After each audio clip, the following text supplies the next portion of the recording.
Hello बच्चों। चलो आज फिर सब लोगों का स्वागत है अपनी इस केमिस्ट्री क्लास में। और आज हम लोग पढ़ने वाले हैं कक्षा 12 के अंतर्गत विद्युत रसायन, जो कि हमारा तीसरा यूनिट है। ठीक, और इसमें हमको आज पढ़ना क्या है? आज हम लोग पढ़ने जा रहे हैं विद्युत अपघट्य के जो विलयन होते हैं उनके चालकत्व के बारे में हम लोगों को आज पढ़ना है। तो देखो, सबसे पहले तो विद्युत अपघट्य के विलयन क्या होते हैं इस बात को समझ लेते हैं। तो कुछ पदार्थ ऐसे होते हैं जो ठोस अवस्था में वैद्युत धारा का संचालन नहीं करते, किंतु जब उनको गलित अवस्था में लिया जाता है या तनु विलयन की अवस्था में लिया जाता है तो वो वैद्युत धारा का संचालन करते हैं। ऐसे पदार्थों को हम बोलते हैं वैद्युत अपघट्य। एग्जाम्पल के तौर पर देखें तो जितने भी अम्ल हैं, जैसे सल्फ्यूरिक अम्ल, हाइड्रोक्लोरिक अम्ल, नाइट्रिक अम्ल, जितने भी अम्ल हैं और जितने भी क्षार हैं जैसे सोडियम हाइड्रोक्साइड, कैल्शियम हाइड्रोक्साइड, ये सब, और जितने भी लवण हैं जैसे sodium chloride, calcium chloride, potassium chloride, तो ये सब क्या है? ये सब वैद्युत अपघट्य हैं। इनको जब हम जल में घोलेंगे और जल में घोलने के बाद इनका जो विलयन हमें प्राप्त होगा उस विलयन को हम बोलेंगे वैद्युत अपघट्य का विलयन। और जानते हो, ये वैद्युत अपघट्य का विलयन वैद्युत धारा को प्रवाहित करता है, यानी कि इसमें वैद्युत धारा का प्रवाह होता है। जैसे अगर कोई पूछे कि चालक क्या होता है तो चालक के बारे में क्या बताओगे? चालक वही होता है जिसमें वैद्युत धारा का संचालन होता है। लेकिन अगर चालक ठोस अवस्था में है, जैसे लोहा हो गया, एल्युमिनियम हो गया है, तांबा हो गया, तो ये सब क्या है? ये सब ठोस हैं और इनमें वैद्युत धारा का प्रवाह होता है ठोस अवस्था में ही, तो इनको हम बोल देते हैं चालक। लेकिन जो द्रव होते हैं और द्रवों में क्या होता है, उनमें अगर वैद्युत धारा का संचालन हो रहा है तो उनको हम क्या कहते हैं? उनको हम वैद्युत अपघट्य का विलयन कहते हैं। वो वैद्युत अपघट्य की श्रेणी में आते हैं। तो वैद्युत अपघट्य के विलयनों में चालकता को यानी कि चालकत्व को समझना है। तो देखो, सबसे पहले हम चालकत्व को समझने से पहले हम दो बातें और समझ लेते हैं। एक प्रतिरोध क्या होता है और दूसरा विशिष्ट प्रतिरोध क्या होता है। तो देखो, जब भी किसी चालक में या किसी वैद्युत अपघट्य के विलयन में वैद्युत धारा प्रवाहित की जाती है तो क्या होता है? वैद्युत धारा के प्रवाह के मार्ग में एक अवरोध उत्पन्न होता है। यह अवरोध क्या करता है? यह अवरोध वैद्युत धारा को प्रवाहित होने से रोकता है। इस अवरोध को ही कहते हैं प्रतिरोध। किसी भी वैद्युत अपघट्य के विलयन में अगर प्रतिरोध ज्यादा है तो वैद्युत धारा का प्रवाह कम होगा, और अगर प्रतिरोध कम है तो वैद्युत धारा का प्रवाह अधिक होगा। तो हम जानते हैं प्रतिरोध के बारे में। तो प्रतिरोध के बारे में देखो, ओम ने बताया था। ओम ने क्या बताया था? ओम के नियम में बताया गया था कि अगर हम किसी चालक में वैद्युत धारा प्रवाहित करें तो क्या होता है? उसमें विभवांतर उत्पन्न हो जाता है। जितनी धारा ज्यादा प्रवाहित करोगे उतना ही ज्यादा विभवांतर भी उत्पन्न होगा। यानी कि धारा और विभवांतर में क्या संबंध है? समानुपाती का संबंध है, यानी कि V is proportional to I। ये किसने कहा था? ये ओम के नियम में कहा गया था कि V is proportional to I, यानी कि V जो है, विभवांतर जो है, वो धारा के समानुपाती होता है। जितनी ज्यादा धारा प्रवाहित करोगे उतना ही ज्यादा विभवांतर उत्पन्न होगा। तो और क्या किया? ये प्रोपोर्शनल का साइन हटा दिया जाए तो यहाँ पे V इज इक्वल टू एक कांस्टेंट जुड़ जाएगा R। ये जो R है, इस R को ही हम बोलते हैं प्रतिरोध।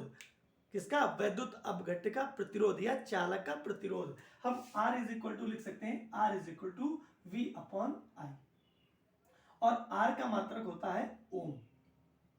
ओम, या इसको हम ऐसे भी प्रकट करते हैं, ओम। ठीक, आई बात समझ में? तो ये हो गया प्रतिरोध। तो ये तो हम लोगों ने जाना प्रतिरोध के बारे में। प्रतिरोध। अब अगर हमसे कोई पूछे कि विशिष्ट प्रतिरोध क्या होता है? विशिष्ट प्रतिरोध,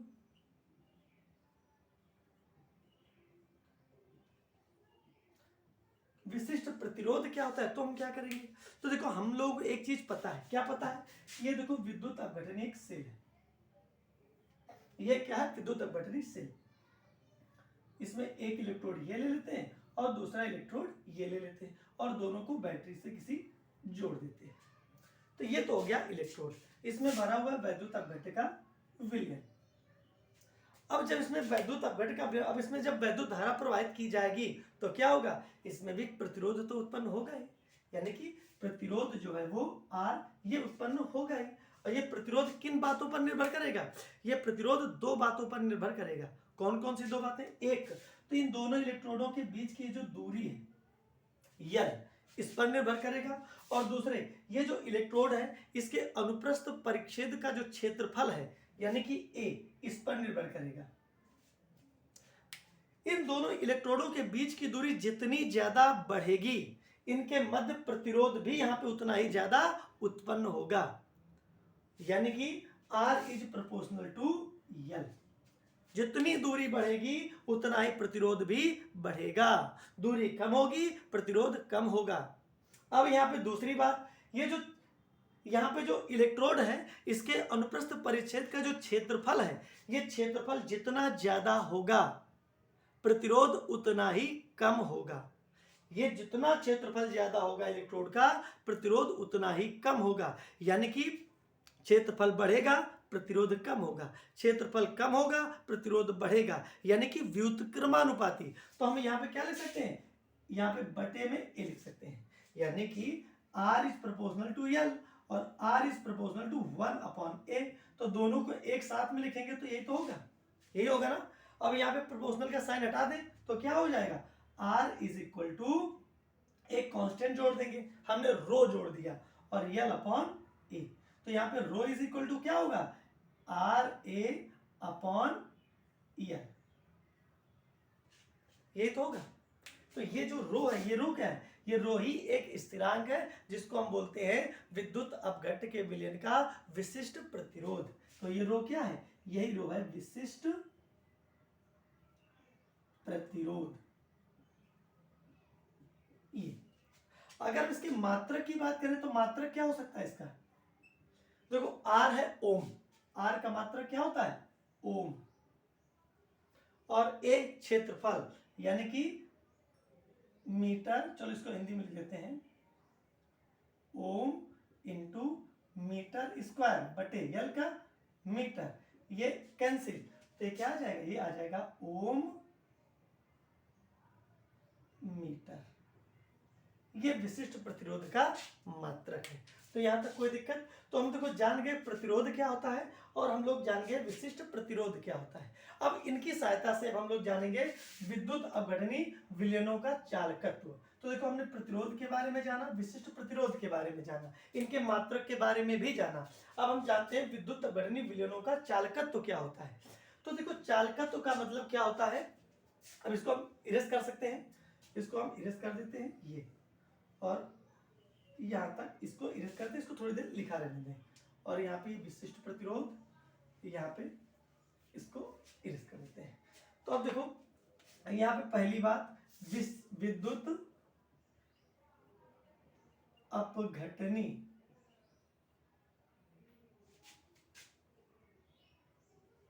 विलयनों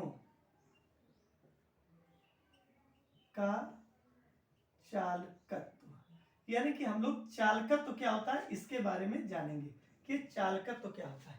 तो चालकत्व है सहजता। किस चीज की सहजता? वैद्युत धारा के प्रवाह में जो सहजता प्रदान करता है कोई वैद्युत अपघट्य, उसी को हम बोलते हैं उसका चालकत्व। किसका चालकत्व ज्यादा है, यानी कि यह अपने में वैद्युत धारा ज्यादा प्रवाहित होने देता है।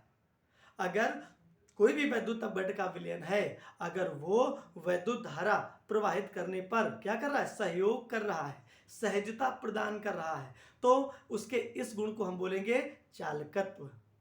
आई बात समझ में? यानी कि वैद्युत अपघट्य के विलयनों में वैद्युत धारा प्रवाहित होने की जो सहजता है उसको हम कहते हैं चालकत्व, और इसको प्रकट करते हैं कैपिटल जी से, इसे कैपिटल जी से प्रकट करते हैं। तो यहाँ पे अगर ये पूछ ले तो हम क्या करेंगे? यहाँ पे हम इस चीज को लिख सकते हैं कि वैद्युत अपघट्य के विलयनों की वैद्युत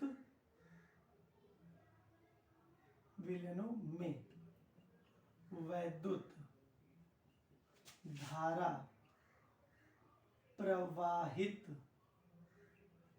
होने की सहजता सहजता, चालकत्व कहलाती है। इसे कैपिटल जी से प्रकट करते हैं। यानी कि कैपिटल जी बराबर होता है 1/r। अगर हम इसके मात्रक की बात करें तो इसका मात्रक क्या होगा? इसका मात्रक हो जाएगा, देखो 1/ओम। तो इसको हम लिख सकते हैं ओम इनवर्स, या हम इसको लिख सकते हैं OHM, ओम इनवर्स। और ओम इनवर्स को कहते हैं या महो, महो कह सकते हो, या इसको कह सकते हो सीमेंस, सीमेंस, इसको हम सीमेंस भी कह सकते हैं। तो इतने प्रकार से हम कह सकते हैं। आर का जो मात्रक होता है ओम, ऊपर जाएगा तो ओम इनवर्स। ओम इनवर्स को हम ऐसे भी लिख सकते हैं ओम इनवर्स, या हम इसको लिख सकते हैं इनवर्स। अगर हम नहीं लिखना चाहते तो यम एच ओ उल्टा कर दो महो, तो ये महो भी लिख सकते हैं। या हम इसको हम लिखते हैं सीमेंस, इसको हम सीमेंस भी लिख सकते हैं। तो ये है इसके मात्रक, किसके? चालकत्व के, चालकत्व के मात्रक। अब यह हम एक और परिभाषा लिख सकते हैं। क्या लिख सकते हैं? कि वैद्युत अपघट्ट के विलयन में जब वैद्युत धारा प्रवाहित की जाती है तो वैद्युत अपघट्ट के विलयन में उत्पन्न जो प्रतिरोध होता है उसके व्युत्क्रम को हम क्या बोलते हैं? उसको व्युत्क्रम को बोलते हैं वैद्युत अपघट्ट के विलयन का चालकत्व। तो चालकत्व क्या है? प्रतिरोध का व्युत्क्रम। यानी कि किसी भी वैद्युत अपघट्ट का जो चालकत्व होता है वो उस विलयन के प्रतिरोध के व्युत्क्रम के बराबर होता है। तो ये बात हम लोगों ने सीखी चालकत्व के बारे में। अब हम लोग जानते हैं विशिष्ट चालकत्व क्या होता है। तो हम इसको इरेज कर देते हैं। अब इसको हम अच्छे से इरेज कर देते हैं। ये हम लोगों ने जाना है चालकत्व के बारे में। अब हम लोग जानेंगे विशिष्ट चालकत्व क्या होता है। विशिष्ट चालकत्व, विशिष्ट चालकत्व, तो ये जो विशिष्ट प्रतिरोध होता है इसी के व्युत्क्रम को हम बोलते हैं विशिष्ट चालकत्व। यानी कि विशिष्ट प्रतिरोध के व्युत्क्रम को विशिष्ट चालकत्व कहते हैं। तो आप लिख सकते हैं विशिष्ट प्रतिरोध के व्युत्क्रम को विशिष्ट चालकत्व कहते हैं। इसे के जैसा होता है, कप्पा बोलते हैं इसको, कप्पा से प्रकट करते हैं। इसे कप्पा से प्रकट करते हैं। तो यहां पर क्या आ जाएगा? कप्पा इज इक्वल टू 1/रो। यही तो होगा। अगर हम इसके मात्रक की बात करें या हम इसको ऐसा कर दें के इज इक्वल टू कप्पा का के रो का मान रख दें, कितना हो जाएगा? 1/RA/L या L/RA। यही तो होगा। तो यहां पे के इज इक्वल टू L/RA इतना होगा। अब इसका मात्रक भी लिख सकते हैं। मात्रक, तो मात्रक क्या होगा? जो हमारा विशिष्ट चालकत्व तो इसका मात्रक जो होगा वो होगा L का हो गया मीटर, R का हो गया ओम और A का हो गया मीटर स्क्वायर। इससे कैंसिल पे आ जाएगा। ओम को ऊपर ले जाओ तो ओम इनवर्स इनटू मीटर को ले जाओ तो मीटर मीटर, ऐसा हो जाएगा। ओम इनवर्स को हम क्या लिख सकते हैं? ओम इनवर्स को लिख सकते हैं हम OHM इनवर्स मीटर। इसको हम लिख सकते हैं MHO महो मीटर, या हम इसको लिख सकते हैं सीमेंस मीटर। जो कहीं कहीं पे यहाँ पे मीटर की जगह पे ऐसा लिखा मिल जाएगा सीमेंस सेंटीमीटर। तो कोई बड़ी बात नहीं है, सेंटीमीटर इसलिए लिखा मिल सकता है क्योंकि जो विद्युत अपघटनी सेल होता है उसके बीच जो इलेक्ट्रोड होते हैं उनके बीच की जो दूरी होती है वो बहुत ही छोटी होती है। इलेक्ट्रोडों का जो क्षेत्रफल होता है वो भी बहुत छोटा होता है, इसलिए यहाँ पे मीटर की जगह पे सेंटीमीटर का भी इस्तेमाल होता है। हाँ, एक चीज और हम कह सकते हैं यहाँ पे, क्या कह सकते हैं कि IUPAC ने क्या कहा है कि जो विशिष्ट चालकत्व है इसको हम चालकता भी कहेंगे, यानी कि विशिष्ट चालकत्व को चालकता भी कहते हैं। कोई आई बात समझ में? तो यहाँ पे ये इतनी सारी चीज है। अब हम लोगों ने देखो विशिष्ट चालकत्व भी समझ लिया जिसको हम चालकता कहते हैं। अब सेल स्थिरांक को जान लेते हैं कि सेल स्थिरांक क्या होता है। तो यहाँ पे देखो एक चीज और, इसको चाहो तो या ऐसे भी लिख सकते हो, या K is equal to L upon A को हम लिखते हैं जी स्टार अपॉन क्या लिख देंगे, अपॉन लिख देंगे आर। तो अब ये कैसे लिख गया? तो देखो एक चीज है कि अगर हम सेल स्थिरांक को जाने, सेल स्थिरांक, कि सेल स्थिरांक क्या होता है। देखो सेल स्थिरांक को हम जी स्टार से प्रकट करते हैं, और सेल स्थिरांक होता है कि कोई भी विद्युत अपघटनी सेल हो, उस विद्युत अपघटनी सेल में इलेक्ट्रोडों के बीच की दूरी और इलेक्ट्रोड के अनुप्रस्थ परिच्छेद का जो क्षेत्रफल है इसका अनुपात कहलाता है सेल स्थिरांक, यानी कि विद्युत अपघटनी सेल में उपस्थित दोनों इलेक्ट्रोडों के बीच की दूरी यल और इलेक्ट्रोड के अनुप्रस्थ परिच्छेद के क्षेत्रफल के अनुपात को क्या कहते हैं? सेल स्थिरांक कहते हैं। सेल स्थिरांक कहते हैं।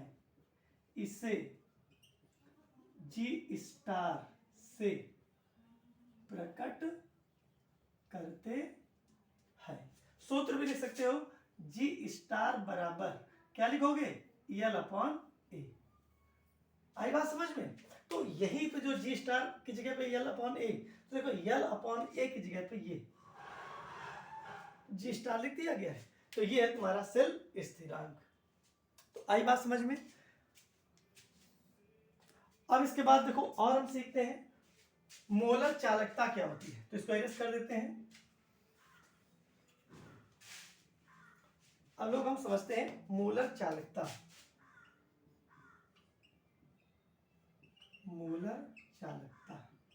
इसको हम प्रकट करते हैं लैम्डा एम से। अब मोलर चालकता क्या होती है?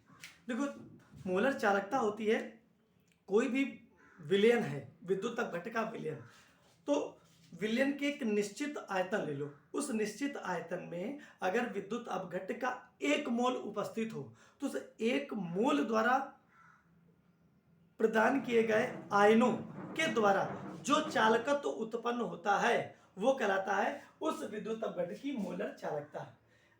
मतलब ऐसे विलयन की का चालकत्व या ऐसे विलयन की चालकता जिसमें विद्युत अपघट्य का केवल 1 मोल उपस्थित हो, तो हम उसको बोलेंगे मोलर चालकता, और इसको प्रकट करते हैं लैम्डा एम से।